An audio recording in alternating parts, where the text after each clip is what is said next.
பாடங்களை வாசிக்கலாம். பாடங்களை நல்லா ஒழுங்காக வாசித்தால் என்ன நடக்குங்கிறதுக்கு நேற்றைய செய்தி ஒன்று இருக்குது, பத்திரிகையில் பார்த்துருப்பீங்க. மணல் கொள்ளையை தடுக்க போன ஒரு விஏஓவை மணல் கொள்ளைக்காரன் கொலை பண்ணுறான்.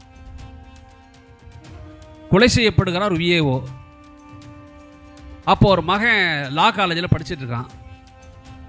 நீங்கள் சினிமாவில் பார்க்குற மாதிரி அந்த பையன் இன்னொரு அருவாளை தூக்கிக்கிட்டு அப்பனை கொண்டவனு வெட்டுறதுக்கு போல மாறா, லா காலேஜில் படித்த அந்த பையன் ஒழுங்காக படித்து நீதிபதிக்குரிய தமிழக அரசினுடைய தேர்வை எழுதி பாஸ் பண்ணி இப்போது நீதிமன்றத்தில் நீதிபதியாக நியமிக்கப்பட்டான். அந்த பையனுடைய இன்டர்வியூவில் எங்கள் அப்பாவுக்கு ஆசை என்னை சுப்ரீம் கோர்ட் ஜட்ஜ் ஆக்குறது, அது மாதிரி ஆகணுங்கிறான். கொஞ்சம் யோசிக்கிறீங்க. இப்போது நான் சொல்கிறது பாடத்தை படிக்கிறது எப்படி அப்படின்னா, ஒரு அருவாள் எடுத்துகிட்டு போய் அப்பனை கொன்றவனை வெட்டவும் செய்யலாம். மாறா அப்பனை கொன்றவனை போன்ற சமூக விரோதிகளை தண்டிப்பதற்கு தான் நீதிபதியாகுவதுதான் சரி என்று முடிவெடுத்தான் பாருங்க. அதுதான் பாடங்களை ஒழுங்காக படிக்கிறது என்று அர்த்தம். இது ஒரு வாசிப்பு. ஊரை வாசிக்கலாம். ஊர்களை தாராளமாக நீங்கள் வாசிக்கலாம். என்னுடைய நூல் ஊர் வரலாறு என்று சொன்ன அந்த நூலை நான் திருச்சிக்காரன் அடிப்படையில் எனக்கு திருச்சியை ரொம்ப பிடிக்கும். என்ன காரணம்? வேற ஊரில் இல்லைன்னா அதனால திருச்சி எனக்கு பிடிக்கும். சரிதானே? ஊருங்கிறது நீங்கள் மறக்கக்கூடாத ஒன்று. யோசிச்சு பாருங்களேன். நாளைக்கு ட்ரெயினில் போகிறீங்க, உட்கார்ந்த ஒன்று ஒரு பெரியவர் வந்து உட்கார்றாரு. இப்போது இணைய கூட இருக்காங்க. இதுக்க பார்த்த உடனே என்னப்பா உன் பேர் என்ன அப்படிம்பாங்க. இயல்பா எல்லாருமே பேர் சொல்லுவீங்க. அடுத்த கேள்வி என்ன வரும்? என்ன ஊர் அப்படிம்பாங்க. ஏன் சார் ஊர் கேட்குறான்? பேர் கேட்பது உன் அடையாளம், ஊர் கேட்பது அதுவும் உன் அடையாளம் என்பதை நீ மறந்துவிடவே கூடாது.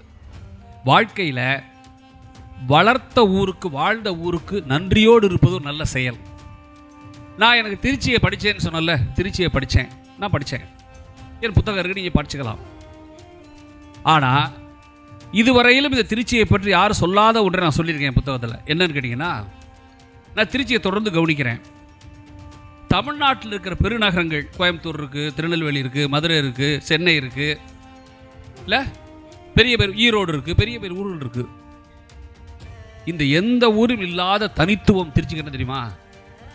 தமிழ்நாட்டில் சாதி கலவரமோ மதச்சண்டையோ நடக்காத தமிழ்நாட்டின் பெருநகரங்களில் திருச்சி தான் இருக்கிறதுன்னு மறந்துடாதீங்க. இது நான் திருச்சியை வாசித்ததன் அனுபவம். அப்புறம் ஒரு கேள்வி என்ன வரும் இயல்பான, ஏன் இங்கே மட்டும் சாதி சண்டை மத கலவரம் நடக்கலை, ஏன் இங்கே மட்டும் அது நடக்கலை? ஒரு அடிப்படையான விஷயம் கல்வி. மறந்துடாதீங்க. ஒரு 10 வருஷத்துக்கு முன்னாடி திருச்சியை பற்றி யாரை போய் கேட்டிங்கனாலும் எஜுகேஷன் ஹப்னு சொல்லுவாங்க. அதை திருச்சியை நான் என்னோட நூலுக்காக ஒரு சின்ன புள்ளி விவரத்தை சேகரித்தேன். அது என்னன்னு கேட்டால், கல்வி சிறந்த தமிழ்நாடுன்னு பாரதி சொன்னதெல்லாம் பாட்டு. ஆனால் பாரதி இந்த பாட்டு எழுதின போதெல்லாம் கல்வியில் தமிழ்நாடு சிறந்தெல்லாம் இல்லை. வெறும் 4% படிக்கலை, அதான் உண்மை. ஆனால் ஆசைப்பட்டான் பாரதி, அது வேறு. ஆனால் நான் திருச்சியில் உள்ள 8 கல்லூரிகளை மட்டும் ஆய்வு எடுத்துக்கிட்டேன். பழைய காலேஜ். நீங்கள் வந்து திருச்சியில் இருக்கிற கல்லூரிகளில் மிக பழைய கல்லூரின்னா பிஷப் தான், சின்ன பெயர் மாற்றத்தோடு. பெயர் மாறாமல் தொடர்ந்த கல்லூரின்னா ஜோசப் தான். அதுபோலவே இந்தியாவில், தமிழ்நாட்டில் இந்தியாவிலேயே பெண் கல்வியை தொடங்கி வைத்த கல்லூரியில் ஒன்று ஹோலி கிராஸ். மறக்காதீங்க. 1901 இந்த கல்லூரிக்கான விதை மேரிஸ்டோப்பில் நடப்பட்டு விட்டது. சின்ன பள்ளிக்கூடமாக ஆரம்பித்தாங்க. அதில் முக்கியமான ஒன்று என்ன தெரியுமா உங்களுக்கு? முக்கியமான ஒன்று, இந்த கல்லூரியை தொடங்கிய சகோதரிகள் இருக்காங்கல்ல, இந்த கல்லூரி தொடங்கிய சகோதரிகள் பிரான்ஸ்லேருந்து தொடங்கினாங்க. நான் இந்த பிள்ளைகளுக்கு சொல்ல ஒரு காரணம் இருக்குது.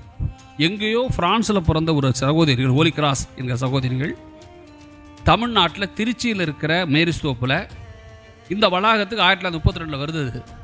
நோக்கம் பெண்கல்வி. மனசாட்சியோடு சொல்லுங்கள், இந்த கல்லூரியில் படித்துவிட்டு விடைபெற்ற எல்லோரும் கிறிஸ்தவனா, இஸ்லாமியனா? இந்த கல்லூரி தொடங்கியவரும் சரி நடத்துவரும் சரி தன் மதத்தை பரப்புவதற்காக மட்டுமே நடத்தியிருந்தால் இந்த கல்லூரி இப்படி விளங்காது என்பதை நீங்கள் தயவுசெய்து புரிஞ்சுக்கணும். திருச்சியில் மதச்சண்டை நடக்காத காரணங்களில் ஒன்று, பழைய 8 கல்லூரிகள், அதாவது நான் சொன்ன மாதிரி பிஷப்பில் ஆரம்பித்து ஜோசப்லேருந்து எஸ்ஆர்சி இந்த கல்லூரி யூடிசி வரையிலும் எனக்கு கிடைத்த தரவு, ஒரு ஆண்டுக்கு திருச்சியின் பழைய கல்லூரி படிக்கிற பிள்ளைகள் எண்ணிக்கை எவ்வளோ தெரியுமா?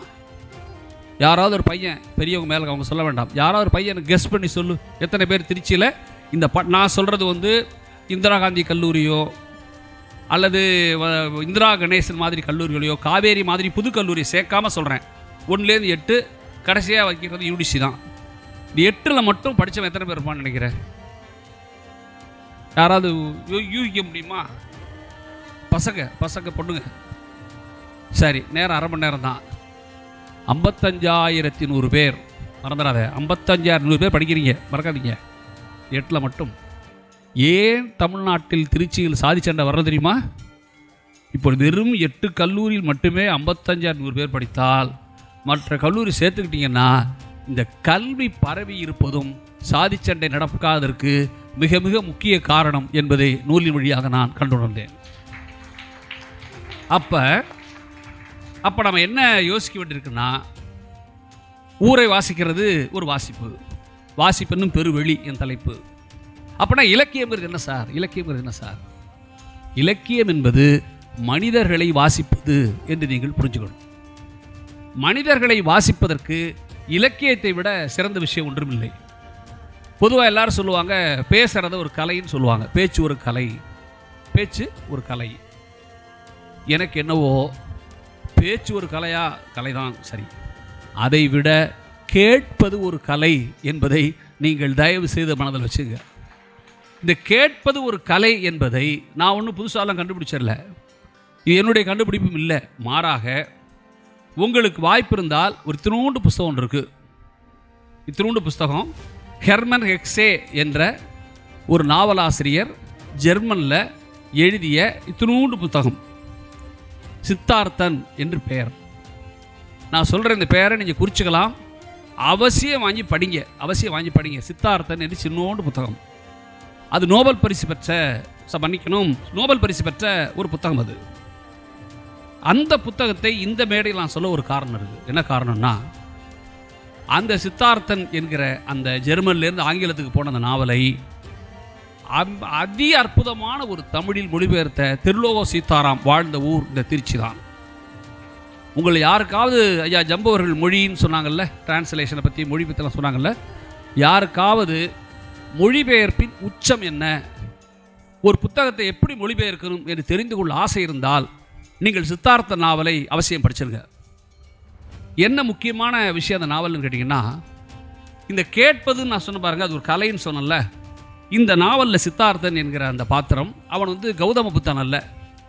ஆனால் நாவல் படி கௌதம புத்தனையும் சந்திப்பான் சித்தார்த்தன். சந்தித்து புத்தன்கிட்ட பேசுவான்.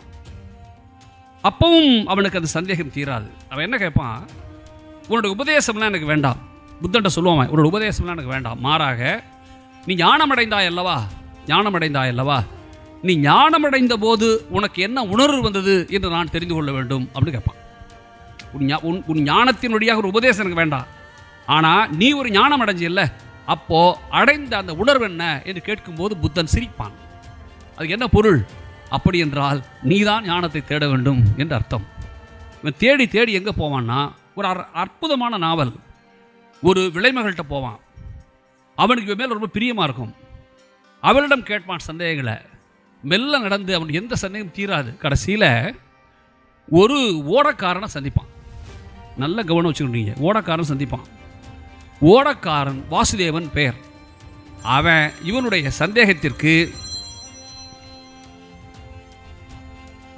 சந்தேகத்திற்கு பதிலெலாம் சொல்ல மாட்டான், சிரிப்பான். ஓடத்தில் ஏறு அப்படிமா. ஏறி போகும்போது சொல்லுவான், இந்த ஆறு உன்கிட்ட பேசுது, கேட்குதா, உனக்கு புரியுதா அப்படிம்பான். இவன் ஞானம் தேடுறவன்ல, தற்குறி இல்லை, ஏதோ சொல்கிறானே என்ன அப்படிமா. எங்காவது நீ பழைய ஆறை பார்த்துருக்கிறாயா? நல்லா நண்பர்களே, ஆறு மட்டும் பழசே அல்ல, எல்லாரும் அன்றுள்ள ஆறு தான். நீங்கள் காலம் என்பதை கேள்விக்குட்படுத்தும் வாசுதேவன். காலம் என்று ஒன்று இல்லை அப்படிமா. ஏனென்றால் இப்போ போய் காவிரி ஆற்றுல இப்போ என் தலைப்பு வாசிப்பு நடத்துறது காவேரி இலக்கியம் சேர்ந்துருக்கு. வாசுதேவன் சொல்லுவோம், ஆற்றுல காவேரியில் முழுகுறீங்க, இப்போது முழுகுனா தண்ணி உங்களை கடந்துடும். நீங்கள் முழுக முழுக உங்களை கடக்கிற அதுதான் அன்றைய ஆறு. அப்போது நதி உனக்கு சொல்லித் தருகிறது என்று தொடங்குவான்.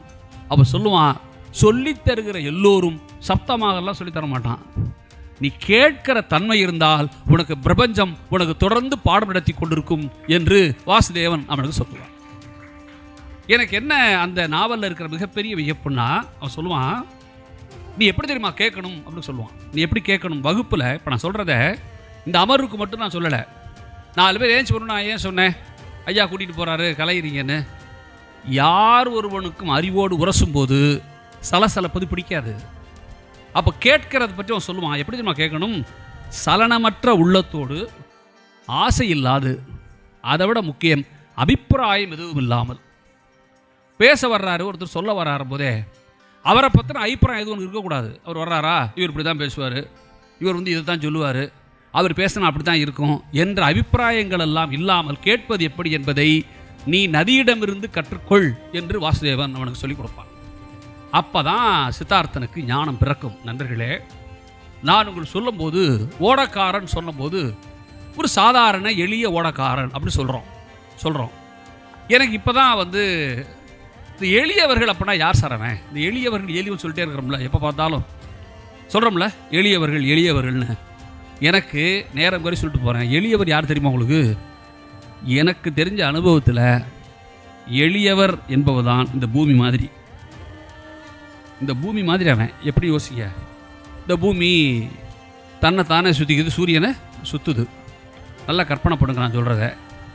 என்னைக்காவது பூமி தனக்குள்ள, என்னடா மாப்பிள்ளை நம்மளும் இந்த பூமிங்கிறது பிரபஞ்சம் பிறந்த நாள்லேயும் சுற்றிக்கிட்டு இருக்கிறோம், சூரியனை சுற்றுறோம், ராத்திரி பகல்லாம் வருது, நிலாலாம் வருது, எல்லாம் வருது, ஒரு கூட நம்ம சுற்றுறோம்ங்கிறது தெரியாமலே இருக்காங்களே என்று பூமி யோசிச்சுதுன்னு வைங்களேன். ஒரு நாள் நம்ம இருக்கிறதே ஒருத்தனுக்கு தெரியலையே, நம்ம எப்படியாவது நம்ம இருக்கிறத சொல்லிடுவோமா அப்படின்னு நினச்சி பூமி சுற்றுறதை நிறுத்துதுன்னு வச்சுக்கோ ஒரு செகண்டு, நமக்கு எது என்ன ஆகும்?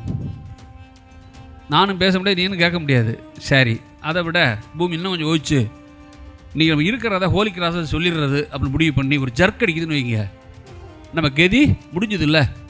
நல்லா மனசில் வச்சுங்க, இந்த உலக இயக்கத்தில் பூமி எப்படி தன்னுடைய இருப்பை சொல்லாமல் இயங்குகிறதோ அதுபோல் இந்த பூமியில் எளியவர்கள் தான் இருப்பை சொல்லாமலே இயங்குகிறான் என்பதை நீங்கள் மனசில் வச்சுக்கணும். ஒரு சாதாரண வாழைப்பழம் வைக்கிறவனாக இருப்பான், சாதாரண கேட்டு திறந்தவனாக இருப்பான், சைக்கிள் ஸ்டாண்ட் பார்க்குறவனாக இருப்பான், யாராரோ இருப்பான். அவன் அவனுடைய வாழ்க்கையாக வாழ்கிறான். அதில் 4 காசு சம்பாரித்து பிள்ளை குட்டியில் காப்பாற்றி வாழணும். அவன் ஒன்றும் அவன் ஃபோட்டோ அவன் வீட்டில் மாட்டுக்கிறதெல்லாம் வாழலை. அவன் ஒன்றும் அவன் கட் அவுட்டில் பாலாபிஷேகம் பண்ணணுங்கிறதுக்கெல்லாம் வாழலை. அவன் வாழ்க்கையை அவன் வாழ்கிறான். எழுதி வச்சுக்க, நடிகன் இல்லாமல் வாழ்ந்து விடலாம், எளியவன் இல்லாமல் ஒரு நாள் கூட வாழ முடியாது என்பதை நீங்கள் மனசில் வச்சுக்கணும். அப்போ என் பார்வையில் எளியவன் என்பவன் யார்? அவனை எப்படி சார் வாசிக்கிறது? எங்கள் எளியவன் எப்படி வாசிக்கிறது?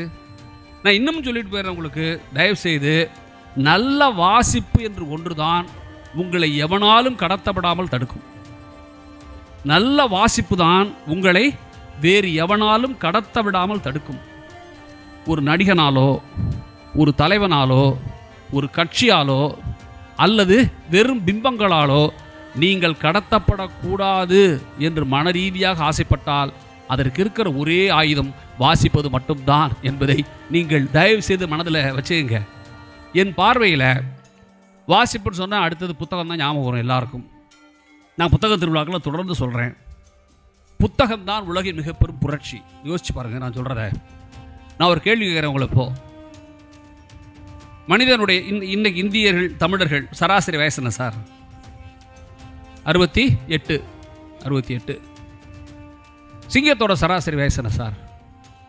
சிங்கம் தார சார் உடைய வலிமையான விலங்கு, காட்டுக்கு ராசா. என்ன சரி, கேள்வி கேட்டு துன்புறுத்த வேண்டாம். ஒரு 11லேருந்து 18 அதனுடைய சராசரி வயது. பெண் சிங்கம் கொஞ்சம் கூட வயசு வாழுது, ஆண் சிங்கம் கொஞ்சம் குறைச்சி வயசு வாழுது. சரி, 47ல் நாடு சுதந்திரம் பெற்ற போது நம்ம சராசரி வயது என்ன? தமிழர்கள் இந்தியர்கள் 38. இன்னைக்கு 68. சரி, சிங்கத்தோட சராசரி வச்சு 47 என்ன? அதே 10, 18 தானே. என் கேள்வி, ஏன் சிங்கத்தின் சராசரி ஏறல, மனிதர்களின் சராசரி மட்டும் ஏன் ஏறிச்சு? 30 வருஷம் ஏறிங்களா, 38லேருந்து 62 ஆயிருங்களா? எப்படி? நீ நல்லா புரிஞ்சுங்க, மனிதர்கள் மரணத்தை வென்றது யாகம் வளர்த்தல்ல, யோசித்து. நான் மிக தெளிவாக சொல்லிட்டு போகிறேன். மரணம்ங்கிறது மனிதனுக்கு 4-5 விதமாக வரும். பெருமரணங்கள். ஒன்று, இயற்கை பேரிடர். சொன்னார் நக்கீரன் பேசும்போது, இயற்கை பேரிடர், பெரிய சுனாமி வரும், பெரிய பிரளயம் வரும், மணல் மாறி பொழியும் சொல்லுவாங்க, இயற்கை பேரிடர். கொள்ளை நோய், அம்மை, கால்ரா, கொள்ளை நோய், மரணம் வந்துச்சு. விபத்து, மரணம் வரும். அப்போது இவங்களை யோசிக்கிறான் மனுஷன், இந்த காலராவிலேருந்து எப்படி வெளியில் வர்றது? இப்போ 50 100 பேராக சாவறாடா ஊரில். கிராமங்களில் பெரிய எங்கள் பாட்டி சொல்லும், அப்படியே 50 பேர் செத்து போயிடுவாங்க. வச்சு எரிக்கிறதுக்கு சுடுகாட்டில் இடம் இருக்காது, அப்படி வச்சு எரிப்பாங்களாம் அம்மை. ஆனால் மனித குலம் மரணத்தை கண்டு அஞ்சலை, மாறாக யோசித்தது. அம்மைக்கு ஒரு தடுப்பு மருந்து கண்டுபிடிக்கிறான், காலராக்கு ஒரு தடுப்பூசி கண்டுபிடிக்கிறான், மரணத்தை வெல்றான். இயற்கை பேடர். ஒரு காலத்தில் ஒரிசாவில் புயல் வந்தால் எத்தனை பேர் செத்தாங்கிற ஸ்டாட்டிஸ்டிக்ஸ் இருக்குது, போய் படிங்க. நவீன் பட்நாயக் ஆட்சிக்கு வராரு, இங்கேருந்து அதிகாரிகள் போகிறாங்க, எப்படி இயற்கை பேர் காப்பாற்றிக்கிறது என்று அரசு யோசிக்குது. அப்போது அதற்கான வேலைகள் நடக்குது, காப்பாற்றப்படுறான் மனுஷன் மரணத்திலேருந்து. பட்னியால் செத்தான் நம்ம ஊரில். நீங்கள் சோறுங்கிறது இருக்குல்ல, பசிப்பினி மருத்துவன் சங்க இலக்கியம் சொல்லுவாங்க. பசியை ஒரு பிணின்னு சொன்னவன் நம்மால் தான், தமிழன் தான், மறந்துடாத. பிணி நம்ம தான் சொன்னோம். அது மட்டும் இல்லை, அந்த பசியில் எப்படி மீள்றது? வங்க பஞ்சம், தாது வருஷ பஞ்சம், நல்லதங்கால் கதை படிச்சிருப்பீங்க. நல்லதங்கால் என்ன செய்வா, கணத்தில் பிள்ளைகளை தள்ளி விட்டுட்டு அவளும் சாவா. ஏன்? பசி, பட்னி, வறுமை. இதிலிருந்து மீள்வது எப்படி என்று தடுமாறிய போதுதான் ஜவஹர்லால் நேரு மாதிரி பெரும் மனிதர்கள் இந்தியாவில் பிறந்தார்கள். சொன்னார்ல, நேருவோட பயோகிராஃபி படினார்ல. இந்த பசியிலிருந்து எப்படி மீள்வது என்பதுதான் நேருவுடைய முதல் பார்வை. நாம் சுதந்திரம் பெற்ற பிறகு நினைந்த சாதனைகளில் ஒன்று. இப்போ கூட நான் உங்களை கேட்டு போகிறேன், எங்கள் தலைமுறையில் ராப்பிச்சை பார்த்துருக்கோம். அம்மா தாயேன்னு ராப்பிச்சை கேட்டு வருவாங்க. கிராமத்தில் கிளவிகள்லாம் சொல்லு, வேறு எந்த பிச்சை வேணாலும் போடாமறா, ஆனால் ராப்பிச்சை மட்டும் போடாமல் இருந்துடாதீங்க என்று சொல்லுவாங்க. நீ யாராவது ராப்பிச்சை கேட்டு வீட்டுக்கு வரானா சொல்லு, எனக்கு யாராவது ஒரு ஆள் வரானா ராப்பிச்சை கேட்டு? நம்ம ஊரில் இருக்கிற சில சேவை சாதிகள், சர்வீஸ் கம்யூனிட்டி, அவங்கெல்லாம் வீட்டுக்கு வந்துடுவாங்க. அவங்களுக்கு சோறு போடணும், ரசம் குழம்பெல்லாம் ஊற்றுவாங்க. யாராவது வர்றானா நீ வீட்டுக்கு? ஏன்? நம்ம நினச்சி கிண்டல் பண்ணிக்கிட்டு இருந்தோம்ல, இலவசம் கிண்டல் பண்ணோம்ல, அந்த சமூக நல திட்டங்கள் தான் ராப்பட்டினியை ஒழித்தது என்பதை நீ மறந்துடக்கூடாது. அப்போது மனுஷனுடைய சராசரி ஏறியதற்கு காரணம் மனிதகுலம் யோசித்தது. நிறைவாக சொல்கிறேன், மனிதன் யோசனைகளை அடுத்தவனுக்கு பரிமாறிக்கொள்றது இருக்குல்ல, அங்கே தான் மனிதகுலம் ஜெயித்தது. சிங்கம் தான் பிரச்சனை, அது தன்னுடைய சக சிங்கத்துக்கிட்ட சொல்ல முடியாது, சொல்லாது. அப்படி சொல்கிற இடத்துல தான் புஸ்தகம் வந்து சேர்ந்துச்சு. வாசிப்புன்னு ஒன்று லேசாக நினைக்காதீங்கிறத சொல்கிறேன். நீங்கள் நல்லா யோசிச்சு பாருங்கள், புத்தகங்கிறது என்ன?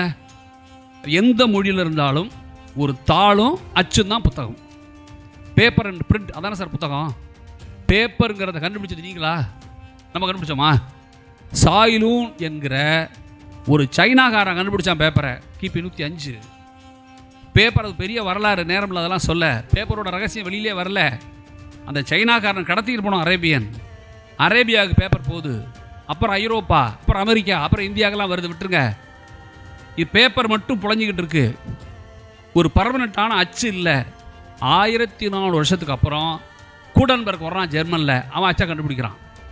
இந்த பேப்பர் அச்சு சேர்ந்த பிறகுதான் உலகின் மாபெரும் அறிவு புரட்சி நடந்தது. அது வந்த பிறகுதான் புத்தகங்கள் வாசிக்கப்பட்டன. இந்த ஒரு இடத்துல தமிழன் கொஞ்சம் தலைநிமிரலாம்னா, பேப்பர் அப்படிங்கிறதுக்கு முன்னாடி ஆட்டுத்தோலில் எழுதி பார்த்தாங்க, மாட்டு கன்றில் எழுதினாங்க எழுத்த, பெரிய உடன் பிளாக்ஸில் எழுதினாங்க எழுத்த. ஆனால் ஒரு பேப்பருக்கு நிகரான ஒரு எழுதுபொருளை பயன்படுத்தியவன் தமிழன். அந்த எழுதுபொருளின் பெயர் பனையோலை என்பதை நீங்கள் தயவு செய்து மனதில் வச்சுங்க. எனக்கு அப்போ என்ன தோணுதுன்னா, நண்பர்களே, இந்த வாசிப்புங்கிறது இருக்குல்ல, அது ஒரு மகிழ்ச்சி தருது இல்லை, சாதாரணமானதல்ல. நான் ஒரு கேள்வி கேட்குறேன், பதில் சொல்லுங்கள். உங்களால் யாராலாவது நிலவை தூக்கிக்கிட்டு நடக்க முடியுமா? உங்களால் இப்போ நிலவை தூக்கிக்கிட்டு நட அப்படின்னு சொன்னால், யாராவது ஒரு பையன் ஏந்திரிச்சு, ஒரு பொண்ணு ஏந்திரிச்சு நான் நிலவை தூக்கி நடந்துடுவேன்னு சொல்லுவீங்களா? சொல்ல மாட்டோம்ல. நான் கவிதை சொல்கிறேன் பாருங்கள். ஒரு கவிஞன் நடக்கிறான் பாருங்கள். இப்போ நிலவை நீயும் தூக்கி சுமக்கலாம், தலையில் ஒரு தண்ணீர் குடம் இருந்தால். புரியுதா உங்களுக்கு கவிதை? நிலவை நீயும் தூக்கி சுமக்கலாம். எப்போ?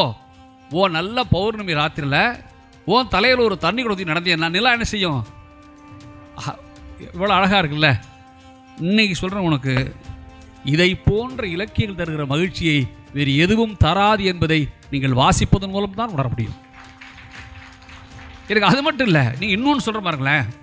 ஒரு குழந்தைய கூப்பிட்டு ஸ்கூலில் உடல் உறுப்பெல்லாம் வரைஞ்சி பாகங்குரிய சொல்கிறாங்க. ஸ்கூலில் நடக்கும்ல பயாலஜியில் உடல் உறுப்பையெல்லாம் வரைஞ்சி பாகங்குரிய சொல்கிறாங்க. ஒரு கவிதை எழுதலாம் பாருங்க. ஒரு பையன் உடல் உறுப்பை படம் வரைந்து பாகம் குறித்த பின் இதயம் துடித்தது. பாகம் வரைஞ்சாச்சு, இதயம் துடிக்கிறான். எதுக்கு? முழு மதிப்பெண் பெற. இப்போ துடிக்கிறது அவனுடைய இதயம். புரியுதா உங்களுக்கு? அவனுடைய இதயம். எனக்கு என்ன தோணுச்சுன்னா, அகவீர் ஒருத்தர் இருக்கான், பெரம்பலூர் ஒரு கவிஞன். நான் பேரை சொல்லி சொல்ல காரணம் இருக்குது. அற்புதமான கவிஞன் தமிழில். அவன் ஒரு கவிதை சொன்னான், ஒரு ரொம்ப பிடித்த கவிதை. அப்பா, சித்தப்பா, மாமா, அத்தை, உறவெல்லாம் இருக்குல்ல, இந்த உறவுகளுக்கான கவிதை பாருங்க. அப்பா அப்பா கவிஞனாகவும் இருக்கிறார், தம்பி விளையாட்டு வீரனாகவும் இருக்கிறான், அண்ணன் பேச்சாளனாகவும் இருக்கிறான், சகோதரி சமையல்காரியாகவும் இருக்கிறாள், பாட்டி கதை சொல்லியாகவும் இருக்கிறாள், அம்மா மட்டும்தான் அம்மாவாக இருக்கிறாள் என்று அவன் கவிதை சொன்னான். எனக்கு அப்போ என்ன தோணுது, இலக்கியம் என்ன செய்யும் போது எனக்கு என்ன தோணுதுன்னா, இதெல்லாம் தாண்டி இன்னைக்கு இருக்கிற பிரச்சனை ஒன்று இருக்குல்ல நம்ம ஊரில். கோயில் சாமி எப்போ பார்த்தாலும் பிரச்சனை பண்ணுறாங்கல்ல. ஒரு கவிதை சொன்ன பாருங்க, ஒரு குறியீடான கவிதை. இந்த கவிதை நல்லா ரசிச்சு கேளுங்க. திருச்சியில் உள்ள பையன் வைரச்சந்திரன் எழுதின கவிதை இது. அவன் சொன்னான், கோயில் கண்களை மூடச் சொல்லும், பள்ளி கண்களை திறந்து வைக்கும் அப்படிங்கிறான். எவ்வளோ குறியீடான விஷயம் பாருங்க. நீ சாமியை கும்பிடும்போது என்ன செய்யறோம்? அறியாமலே கண்ணை மூடுறோம். இப்போ எப்படி கவிதாக்குறான் பாருங்க. கோயில் கண்களை மூட சொல்லும், பள்ளி கண்களை திறந்து வைக்கும் என்று ஒருத்தன் சொல்கிறான். அப்போது இதெல்லாம் சொல்லும்போது என்ன தெரியுமா தோணும் எனக்கு? தமிழ் பண்டைய இலக்கியங்கள் இருக்குல்ல, சங்க இலக்கியங்கள். ஏன் தெரியுமா உலகத்தில் சங்க இலக்கியத்தை இன்ன வரைக்கும் கொண்டாடுறாங்க? நேரம் இல்லை பேச. ஏன் தெரியுமா கொண்டாடுறாங்க? நான் எளியவனை பற்றி நான் சொன்னல, ஒரு விஷயம் சொன்னல, எளியவன் சொன்னல. சங்க இலக்கியத்தில் சொல்கிறான், எளியவன் என்பதை சாதாரண நினைக்காத. நான் சொன்னேன் கைதட்டி ரசிங்கல்ல. சங்கையில் சொல்கிறான் பாருங்க, பெரியோரை வியத்தலும் இளமே, சிறியோர் இகழ்தல் அதனின் விளமே அப்படிங்கிறான். பெரியவனை கண்டு வியக்கிறது இருக்குல்ல, அதுவும் செய்யாத. அவர் பெரிய தலைவர், அவர் பெரிய நட்சத்திரம், அவர் 100 படத்தில் நடிச்சிருக்காரு வெங்காயம் என்று வியக்காத. கீழே ஒரு கேட் கீப்பர், வாழைப்பழம் விற்கிறவன், கீரை விற்கிற பொம்பளை என்று அவளை இகழவும் செய்யாதேங்கிறான் பாருங்க. இந்த சிந்தனை தாண்டா தமிழுடைய உச்சம். இதுதான் தமிழுடைய உச்சம். வேறு எந்த மொழி இப்படி சொல்லலையே, யாரும் சொல்லலையே நமக்கு தெரிஞ்சு. நீங்கள் அப்போ என்ன செய்யணும்? நான் பார்வை சொல்லிவிட்டு முடிக்கிறேன். இந்த உலகத்தை பற்றி நம்ம சொன்னது மாதிரி என்ன அழகாக சொல்கிறான் பாருங்க. மாப்பிள்ள, இந்த உலகம் ரொம்ப மோசம்டாமாங்க சொல்லுவாங்க இல்லை சாதாரண பேசும்போதே. நமக்குள்ளே என்ன பேசிக்குவோம்? இந்த உலகம் ரொம்ப மோசம்டா அப்படிம்போம். இந்த உலகம் ரொம்ப மோசம்னு சொன்ன அடுத்த நிமிஷமே செல்ஃபோனில் ஜாலியாக பேசிகிட்டு இருப்போம்ல. இயற்கை தானே சொல்கிறான் பாரு. இன்னாது அம்மை உலகம், இந்த உலகம் ரொம்ப ரொம்ப மோசம்டா, இனிய காண்க அதன் இயல்பு உணர்ந்தோரே. அது இயல்பு மட்டும் உனக்கு தெரிஞ்சதுன்னா நீ அதனுடைய இன்மையை காண்பாய் என்று சொல்கிற இலக்கியங்கள். நண்பர்களே, நான் ஒன்று சொல்லிவிட்டு நிறைவு செய்ய விரும்புகிறேன். ஒரு கதை, ரொம்ப பிடித்த கதை ஒன்று உண்டு. நான் தொடக்கத்தில் சொல்லியிருக்கேன், இலக்கியங்கள் தான் மனசை கழுவும் அப்படின்னு சொல்லியிருக்கேன். கழுவுற பாத்திரத்தில் வாங்குற பால் தான் கெடாதுன்னு சொல்லியிருக்கேன்.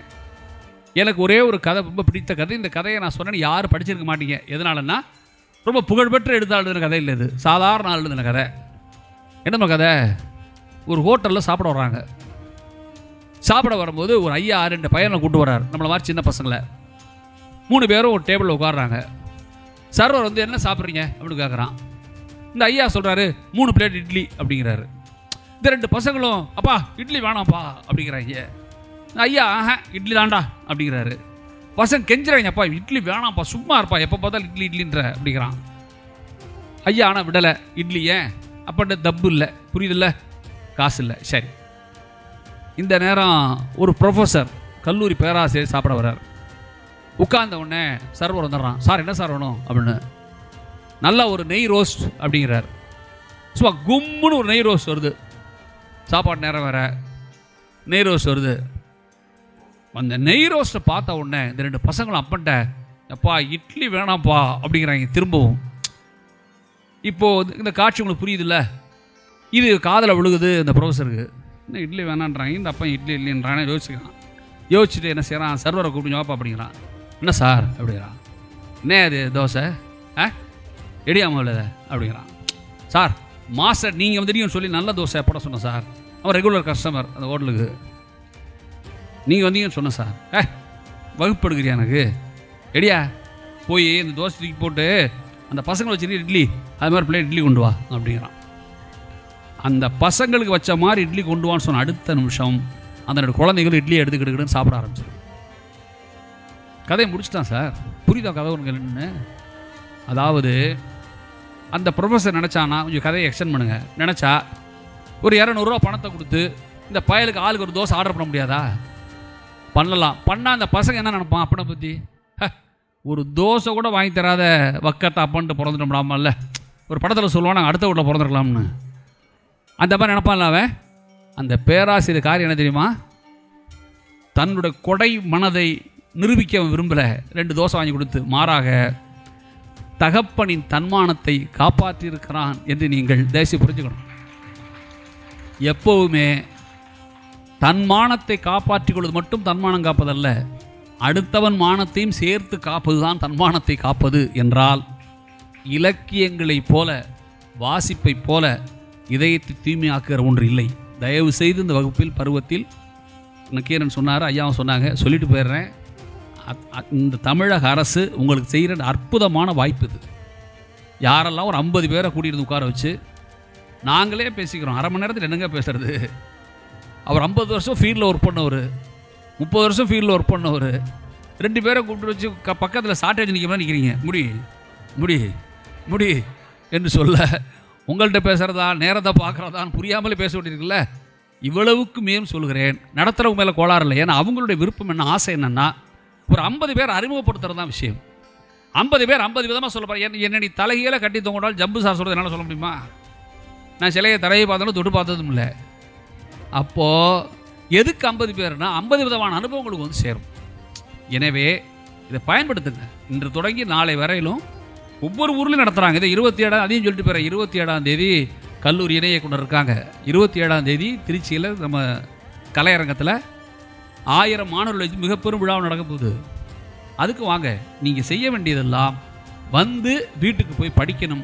நேராக சொல்கிறேன், தயவு செய்து வாரத்தில் ஒரு நாள், அனுபவத்துலேயும் சொல்லிட்டு போகிறேன், வாரத்தில் ஒரு நாள் அல்லது 10 நாளைக்கு ஒரு நாள் செல்ஃபோனு, நெட்டு, டிவி, ஃப்ரெண்ட்ஸு சகலத்தையும் விட்டுறணும். நல்லா புரிஞ்சு நான் சொல்கிறத. நான் சொல்லிட்டானே எல்லாம். அங்கே பாலசுப்ரமணியன் சொன்னாரா செல்லை விட்டுருன்னு? செல்லு, நெட்டு எல்லாத்தையும் விட்டுட்டு ஒரு வாரத்துக்கு விட்டு பாறேன். அப்போ தான் அவனுக்கு முதல் முறையாக ஒரு நாள்ங்கிறது இவ்வளோ பெருசானே தெரியும்.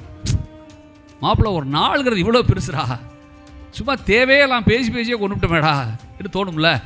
அன்னைக்கு நீ 2 செய்யணும் சொல்லிட்டு போயிடுறேன். 1, பாடத்துக்கு சம்பந்தம் இல்லாத இவங்க சொல்கிறாங்கல்ல புத்தகங்களில் ஒரு 2 மணி நேரம் புத்தகத்தை உட்காந்து படி. 2வது, இந்த பொம்பளை பிள்ளைங்க அம்மாவுக்கு போய் அடுப்படியில் சமையலுக்கு உதவி செய். தயவு செய்து சொல்கிறேன், அம்மாவுக்கு சமையல் ஹெல்ப் பண்ணு.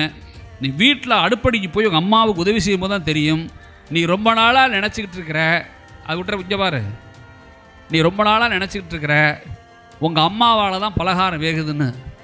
அடுப்படிக்கு போனாதான் பலகாரத்தால் அம்மா தான் வெந்துக்கிட்டு இருக்கா என்பது ரொம்ப தாமதமாக புரியும். நான் பசங்களுக்கு சொல்லிட்டு போகிறேன், 2 மணி நேரம் புத்தகம் படி, அப்பாவுக்கு உதவி செய். வீட்டை துடைக்கிறது, கக்கூச கழுவு. இந்த ஆம்பளை பசங்களுக்கு தெளிவாக சொல்கிறேன். என்னுடைய கோடீஸ்வரன் நண்பர் ஒருத்தர் இருக்கார். கோடீஸ்வரன் நண்பர் திருப்பூரில் ஆள் ஸ்லிம்மாக இருப்பார். ஈஸ்வரன் பேர். என்ன ஈஸ்வரன் எப்படி இப்படி கேட்பேன். நான் தாங்க டாய்லெட் க்ளீன் பண்ணுவேன். அவர் சொல்லுவார், நீங்கள் வந்து ஆம் எக்ஸசைஸ் எல்லாம் பண்ண வேணாம், நந்தலாளா துணியை வச்சுக்கிட்டு கக்கூச கழுவினால ஆம்பளை எக்ஸசைஸ் ஆரம்பிப்பார் அவர். நீ என்ன புரிஞ்சுக்கணுன்னா, உடல் உழைப்பு தான் கடவுளை சந்திக்கிற வழின்னு சொன்ன ஒரே தலைவன் காந்தி தான். மறக்காத. பசங்க உதவி செய்கிற அப்பாவோட 2 வீலர் கழுவி வை, அப்பா சட்டை அயன் பண்ணி வை, அன்றைக்கி பல்பெல்லாம் மாற்றி விடு, ஃபேனத்தோட.